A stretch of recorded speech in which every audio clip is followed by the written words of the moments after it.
আল্লাহর এই বান্দাগুলা তাদের সামগ্রিক বিষয় আল্লাহর দরবারে সঁপে দেয়। আল্লাহ খেতে দিলে খায়, খেতে না দিলে খায় না। খাইতে না পারলেও বলে আলহামদুলিল্লাহ, খেতে পারলেও বলে আলহামদুলিল্লাহ।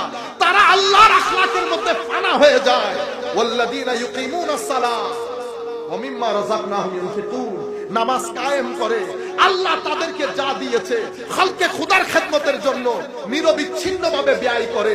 আমার আল্লাহ বলছেন এই হাল যখন কোন মুসলমানের হয়ে যায়, আল্লাহ ফতোয়া দিচ্ছে উলাইকা হুমুল মুমিনুনা হাক্কা, এরাই হচ্ছে আসল মুমিন, যাদেরকে আমরা আল্লাহর ওলি বলি।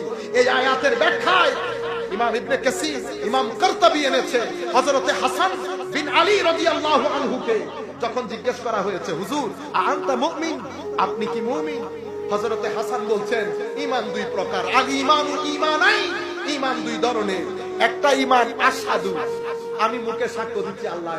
আরেকটা ঈমান ইন্নামাল মুমিনুনা আল্লাযীনা ইযা যুকিরাল্লাহ, তুমি যদি মুখের ঈমানের কথা বলো আমি মুমিন, আর যদি হালের ঈমানের কথা বলো তো আল্লাহ জানে আল্লাহ আমাকে কোন জায়গার মধ্যে রেখেছে।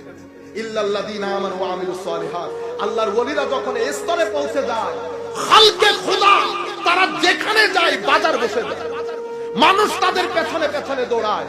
আল্লাহ বলছেন লাহুমুল বুশরা ফিল হায়াতিদ দুনিয়া ফিল আখিরাহ, মানুষের মুখে মুখে তাদের প্রশংসা থাকে। আমরা যেখানে ডেকে মানুষ আনতে পারি না, তারা যেখানে বসে খালকে খোদার লাইন লেগে যায়। কোন নেতা মন্ত্রীর পক্ষে এতগুলো মানুষকে একত্রিত করা সম্ভব না, যেই কাজ আল্লাহর ওলিরা দুনিয়া থেকে গিয়ে দেখিয়ে দেয়। এটা হচ্ছে তাদের দুনিয়ার ওর্স, দুনিয়া ওর্স। এরপরে মৃত্যুকালীন উর্স কোনটা? মৃত্যুর সময় যখন আসে, ইসাব্বিতুল্লাহুল্লাযীনা আমানু বিল কওলি সাবির, এই আয়াতের ব্যাখ্যা ইমাম ইবনে কাসির এনেছেন মুসনাদ ইমাম আহমদ ইবনে হাম্বলের মধ্যে। হুজুর হযরতে বারা বিন আযিব থেকে হাদিস বর্ণনা দিয়েছেন কি এই ধরনের আল্লাহর ওলি যখন মৃত্যুর সময় আসে, পুরো অ্যাটমসফিয়ারকে আল্লাহ ফেরেশতা দিয়ে সাজিয়ে ফেলে। অথবা একজন ফেরেশতা জান্নাত থেকে ট্রে আনে, জান্নাতের কাফন, জান্নাতের আতর এনে ওই ব্যক্তির সামনে বসে, ওই ব্যক্তি আল্লাহর ওলি ফেরেশতাদেরকে দেখে ওই জামাল, ওই নূরের মধ্যে গুম হয়ে থাকে। কারণ আগেও দেখেছে গুম হয়ে থাকে। অথবা জিবরিল আমিন এসে যখন বলে আখরিজি ইয়া আইয়াতুহান নাফসাত তাইয়্যিবা, ও আল্লাহর ওলির নফস বের হয়ে আসে। এভাবে বের হয়ে যায়, উনি বুঝতেও পারেন না।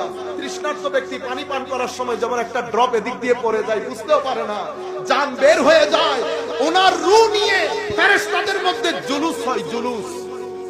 ফেরেশতারা ওই রূহকে জান্নাতি আতর, জান্নাতি কাফনের মধ্যে নিয়ে আস্তে আস্তে উপর